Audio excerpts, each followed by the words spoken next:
তাই? হ্যাঁ। কি দিয়ে গেছে পিয়ন কাকা? অনেক রে, অনেক কিছু, যা তুই কল্পনাও করতে পারবি না। এনে এনে ধর।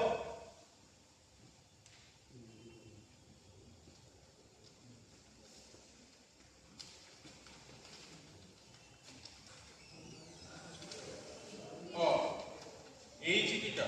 হ্যাঁ। এটা তো আজ সকালে নিয়ে এসেছি, কিন্তু এতে যা লেখা আছে তা তো ইংরেজি।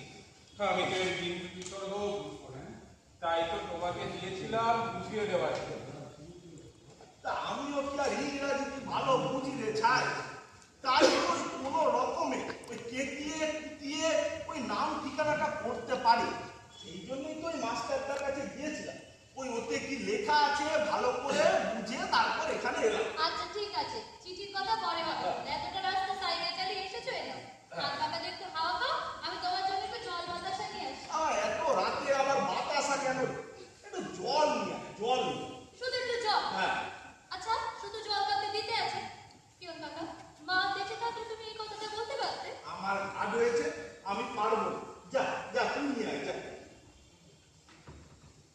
বুঝলি বলে, এই লক্ষ্মীটা পুরো তোর মায়ের মতো হয়েছে।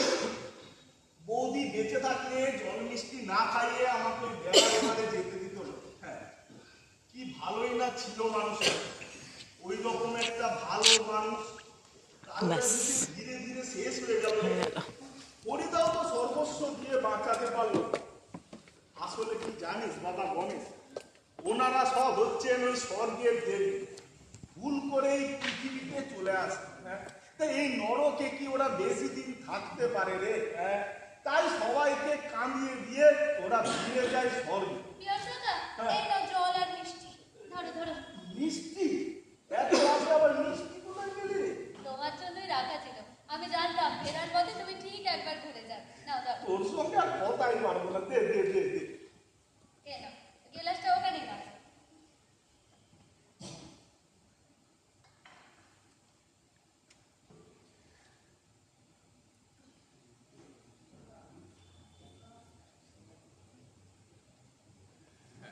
পিয়ন কাকা, এবার বলো ওই সুখের খবরটা কি? হ্যাঁ বলছি। হ্যাঁ, রেল কোম্পানি থেকে তোকে চিঠি দিয়ে জানিয়েছি যে তোর বাবা নিজের জীবন দিয়ে হাজার হাজার রেলযাত্রীর প্রাণ বাঁচিয়েছে, তাই ওনার কথা ওদের স্মরণে থাকবে। আর সেই জন্যে ওই তোকে ওই 5 লাখ টাকা দেওয়া হবে বলে সিদ্ধান্ত নিয়েছে। আর আর ওই তোর বাবার গেটম্যানের চাকরিটা, ওটাও তোকে দেওয়া হবে বলে ঠিক করেছে। আর সেই জন্যে ওই আগামী মাসের ওই প্রথম সপ্তাহে তোকে ওদের ওই হেড অফিসে দেখা করতে বলেছে। আর সেই জন্যেই সেইখানেই তোকে ওই 5 লাখ টাকার চেক আর চাকরি পাবার দিনক্ষণ জানিয়ে দেবে। সত্যি পিয়ন কাকা? আমি তো বিশ্বাসই করতে পারছি না। তাহলে সত্যি সত্যি আমাদের জীবনে সুখের দিন আসছে বলো? হ্যাঁ। বাবা শুধুমাত্র কয়েক হাজার রেলযাত্রীর জীবনই শুধু বাঁচাই, আমাদের 2 ভাই বোনকেও বাঁচিয়ে দিয়ে গেল।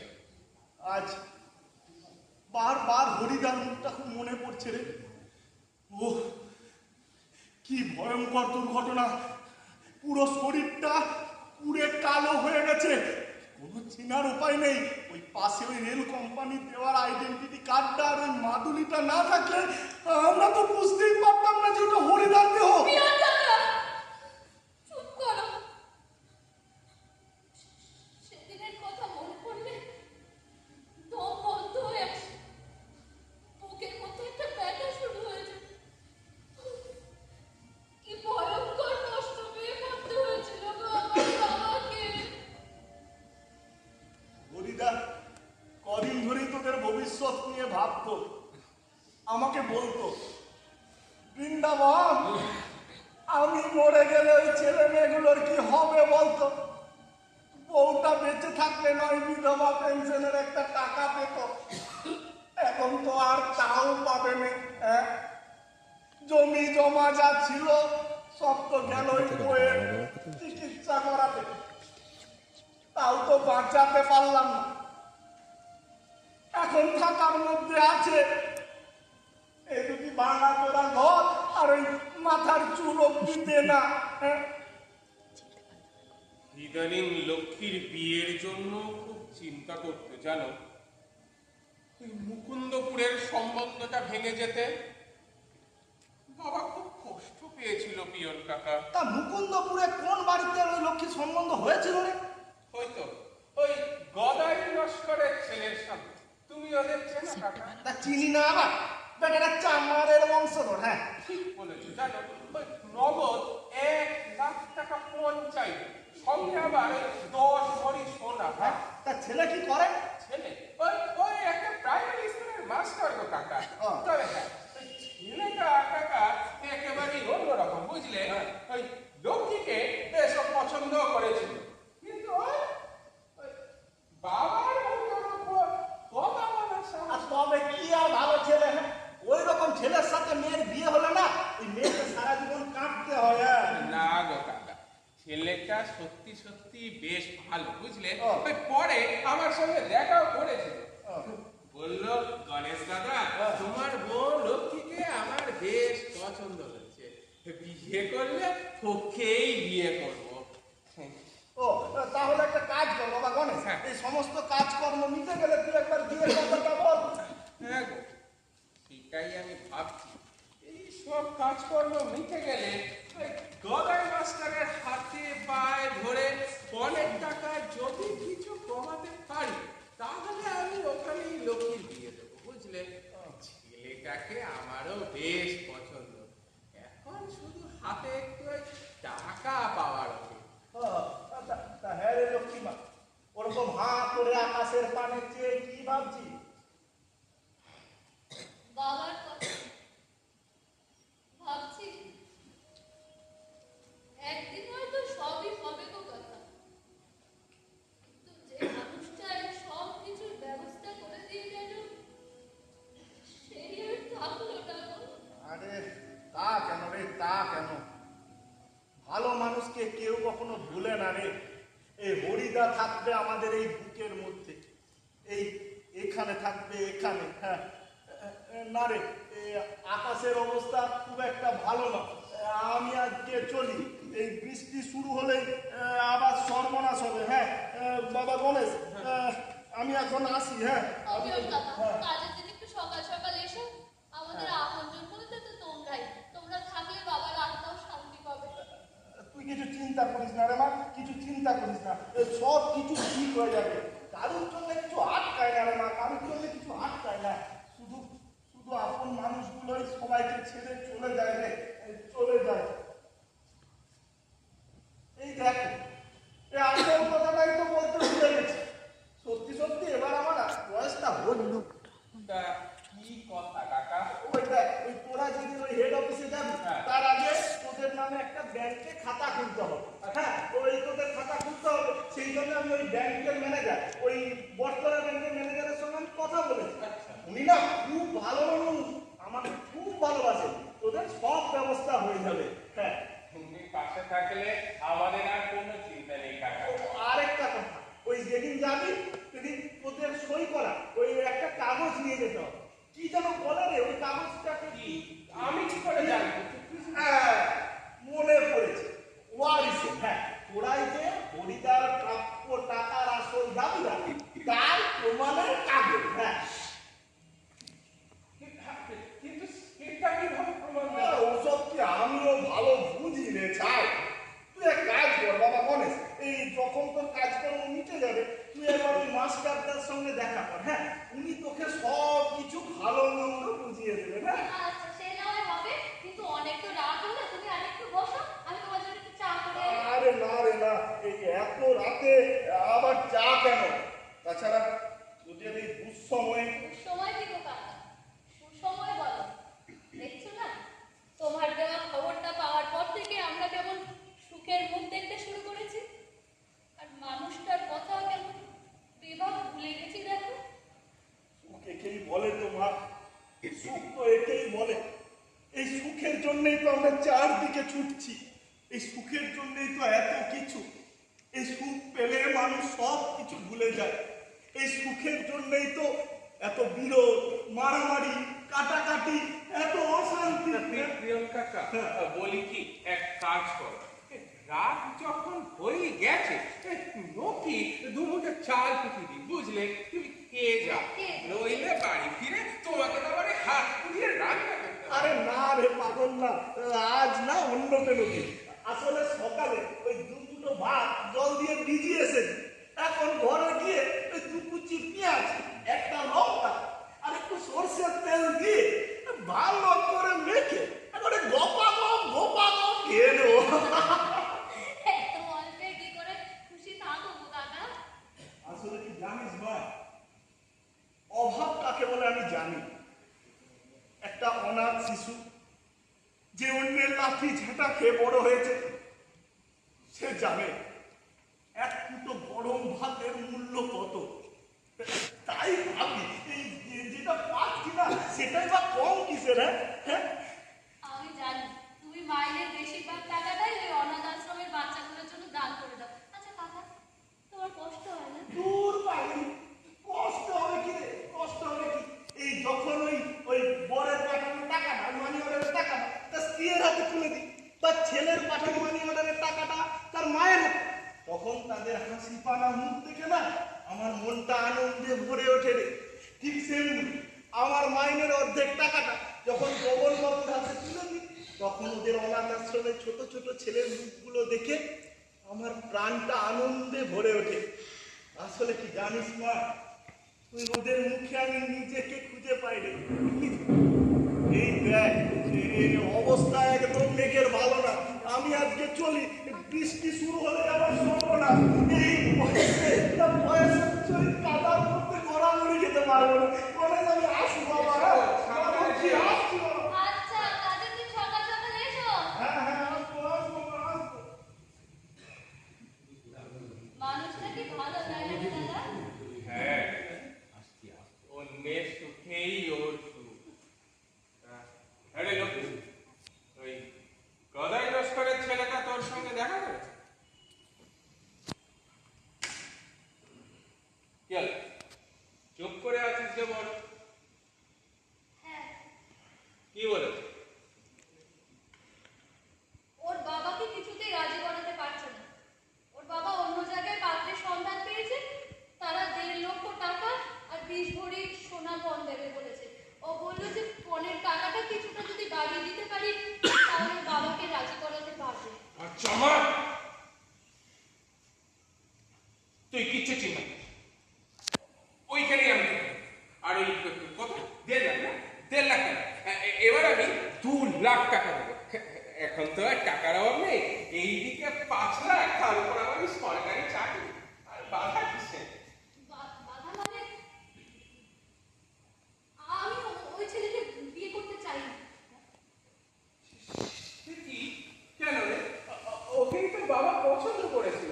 মেনে নিচ্ছি, পণের টাকা দিতে পারিনি বলে সব ভেস্তে গেল। এখন তো লক্ষ্মী টাকার অভাব নেই, তাহলে সমস্যা কি? না দাদা, মানে আমি ওরকম পরগাছা ছেলেকে বিয়ে করতে পারবো না। আর তাছাড়া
কিন্তু তোর মতো অনিশ্চিত জীবনের দিকে পা বাড়ো।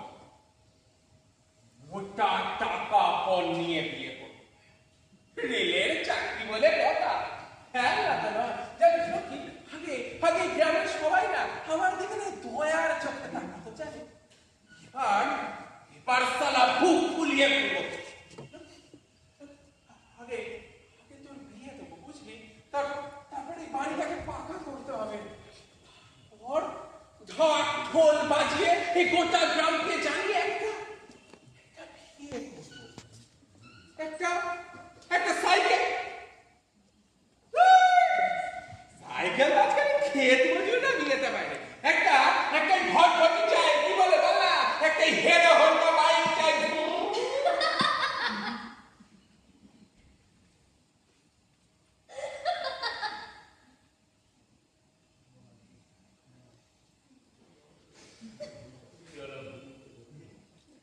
হাসছিস যে বড় না, এমনি ভাবছি একটা লাল খাম আর তার মধ্যে রাখা একটা চিঠি। বাবার মরণ সব ভুলিয়ে দিয়ে আমাদের বুকের মধ্যে জমে থাকা ইচ্ছেগুলোকে কেমন জাগিয়ে দিল, তাই না দাদা? মানুষ তো ইচ্ছে নিয়েই বেঁচে থাকে লক্ষ্মী।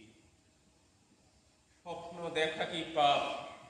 তবে হ্যাঁ, আমাদের স্বপ্ন পূরণের দামটা অনেক বেশি দিতে হলো। বাবার ভয়ঙ্কর মৃত্যু, বাবার মৃত্যুর বদলে আমাদের সুখ, এ তো আমরা চাইনি, তাই না? কিন্তু কোনো কিন্তু নয় রে। এমন ঘটনা তো মৃত্যু ঘটছে না। এই ছেলে মেয়েদের চাকরি হচ্ছে, তারপর তারা সুখে ঘর সংসার সব উপরওয়ালা যা করে না ভালো কিছুই করে। আমাদের সুখী দেখে বাবার আত্মা শান্তি পাবে। আজ বাবার শেষ কথাগুলো খুব মনে পড়ছে, জানো দাদা? ঘটনার আগের দিন বাবা বাবা ঠিক এইখানে বসে আমাকে বলেছিল, জানো, লক্ষ্মী, তোদের জন্য আমি কিছুই করে যেতে পারলাম না। তোর বয়স হয়ে যাচ্ছে, অথচ এখনো কোনো মতো পাত্র জোগাড় করতে পারলাম না। গদাই লস্করের ছেলে যা বা তোকে পছন্দ হলো, কিন্তু একটু টাকা কম চাইলো। আমার সাধ্যের বাইরে। প্রতিষ্ঠার জন্য যদি একটা চাকরির ব্যবস্থা করে যেতে পারতাম। এক রাত চিন্তা মাথায় দিয়ে আমাকে চলে যেতে হবে।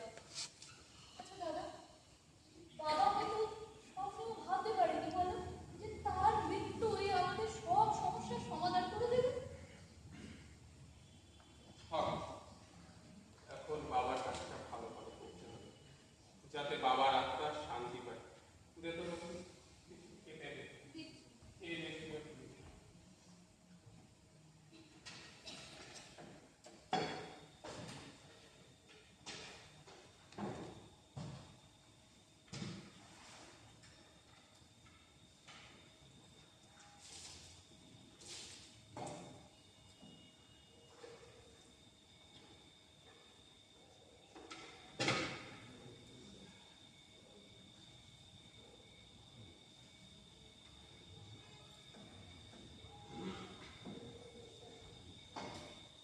গণেশ দাদা আছে নাকি?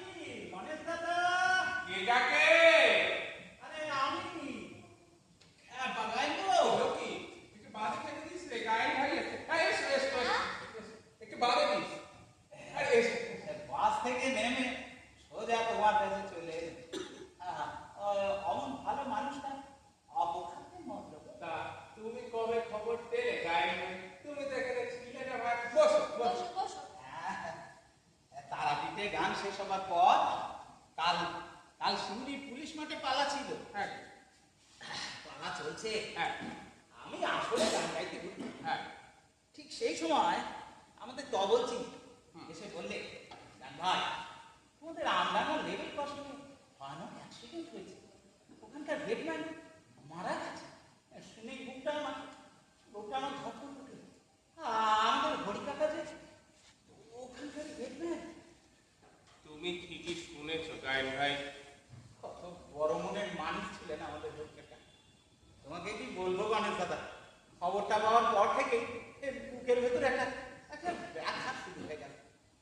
তখন আসলে আমার ঢাক পড়লো। গলাটা আমার এমনি শুকিয়ে গেছিল। ভেবেছিলাম এ গলা দিয়ে গান আর বেরবে না। মনে মনে হরি কাকাকে প্রণাম করে আসরে নামলো। একটা নতুন দুঃখের গান বেঁধেছিল। মনে তখন শুধু হরি কাকার মুখটা ভাসছে। আমি মন প্রাণ উজাড় করে গানটা গেয়ে। তা গান শুনে আসলে লোকেরা কি বললো? আরে বলবে আমার দিদিভাই, কারোর মুখে কোনো কথাই নেই। সবাই হাঁ করে আমার গান শুনছে। কারো কারো দু চোখের কোনায় জল চিকচিক করছে। এই গান শেষ হতে পঞ্চায়েত করা এই এই রূপর মেডেলটা সবাই দেখি দেখি, বাহ, বেশ সুন্দর হয়েছে তো। সত্যি বলতে কি দিদিভাই, আসলে এত ভালো করে গান আমরা কোনোদিনই গাইনি। সবই হরি কাকার আশীর্বাদ।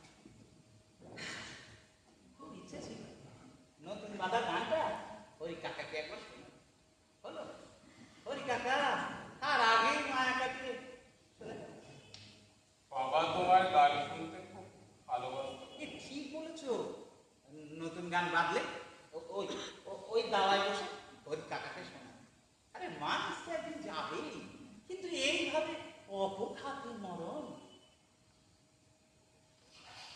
কি আর করা যাবে ভাই ভাই, জন্ম মৃত্যু তো ভগবানের হাতে।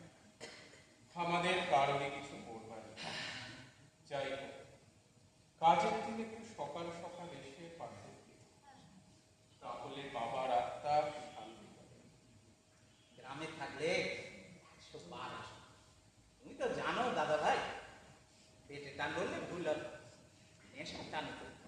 আচ্ছা গান ভাই, একটা কথা বলবো, রাখবে? তোমার এই নতুন বাঁধা গানটা একবার গাইবে।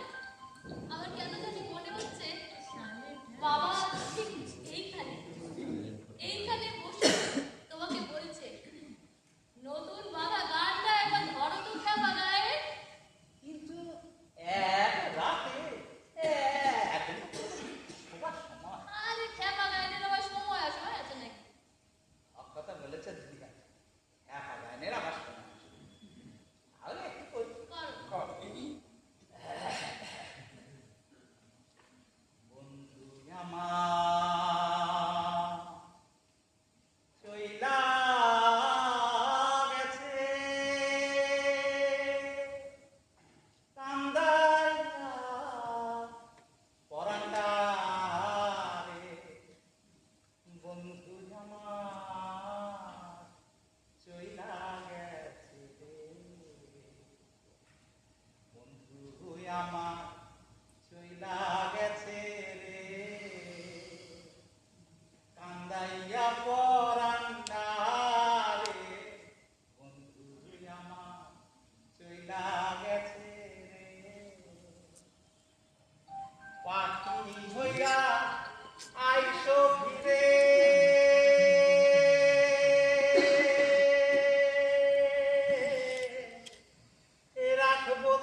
সাবধানে বেরিয়ে তোদের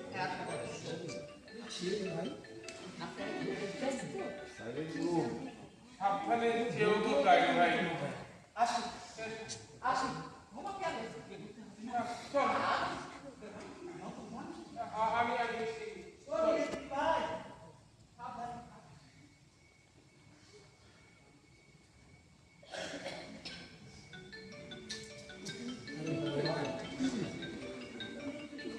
আরে মোবাইলটা অফ করুন।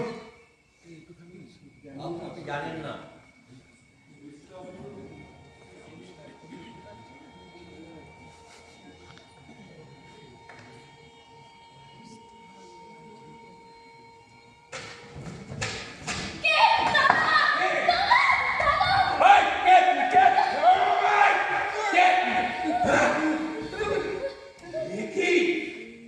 বাবা তুমি বাবা, বাবা তুমি বেঁচে আছো?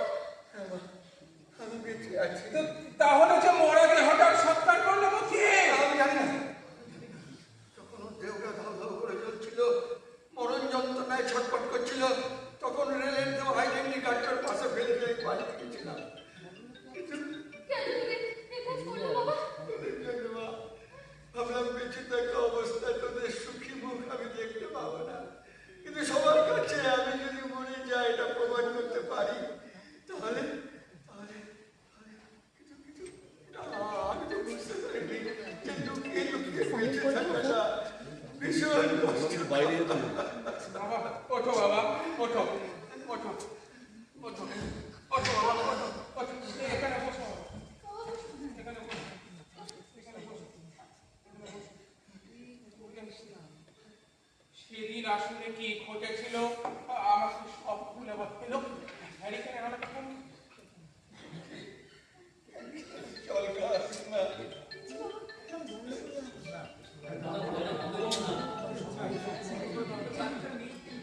বাবা, তোমাকে কেউ দেখে ফেলেনি তো? আরে না না, কেউ দেখতে পাবো না, মনে ভালো চাদর মুড়ি দিয়েছি। বাইরে যেতে বলো। বাবা নামিয়ে কথা বলো।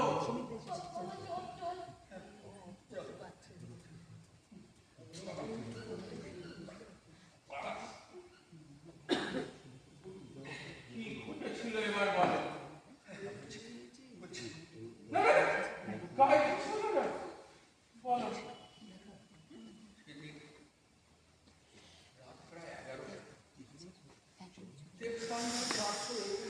গাড়িটা পাশ করিয়ে বাড়ি কিন্তু ভাবছে ঠিক সেই একটা লম্বা খ্যাপাটে চেয়ারা লোক আমার ঘুমটি ঘরের সামনে এসে দাঁড়ালো, আমাকে জিজ্ঞেস করলো এখন কোনো গাড়ি আছে? আমি বললাম কোথায় যা? বললো যাও। আমার আমার কেমন যেন ভয় ভয় করতে লাগলো, কি জানি কি বদ মতলব এখানে এসেছে। তারপর নানা কথায় বুঝলাম যে লোকটা আমারই মতন হতভাগা, সংসারের জ্বালা যন্ত্রণা জোড়াতে রাস্তায় নেমে পড়েছে। বাবা ওই লোকটার কথা থাক, তুমি তোমার কথা বলো। আরে ওই লোকটাই তো এই ঘটনার আসল মূলে। আর মানে আরে ওই লোকটার সঙ্গে কথা বলতে বলতে সিগন্যালের লাল আলোটা জ্বলে উঠল।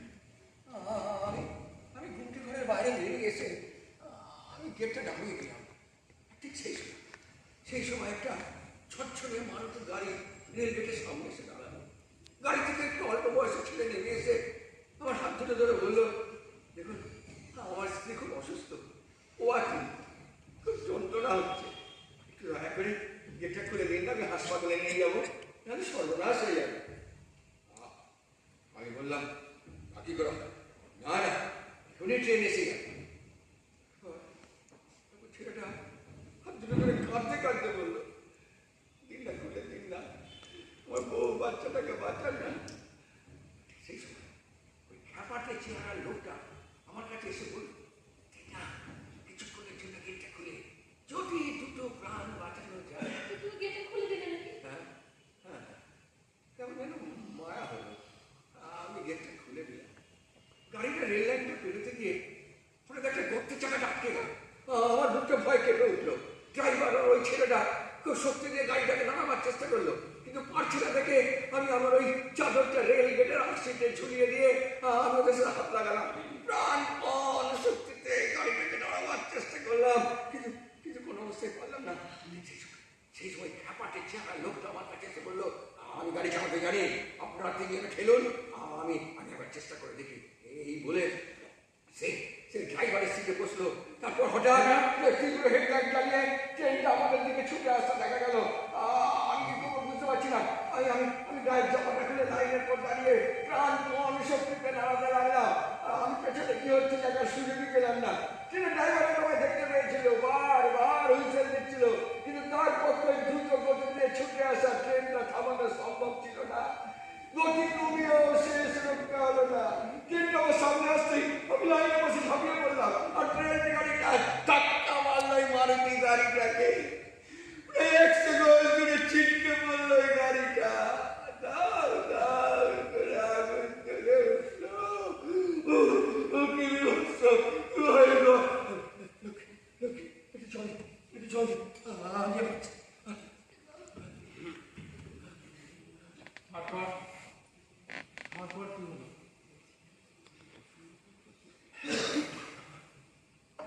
আস্তে আস্তে গাড়িটার কাছে গিয়ে দেখি ড্রাইভারের সিটে বসা ওই খ্যাপাটে চেহারার লোকটা সারা শরীরে আগুন জ্বলে উঠছে।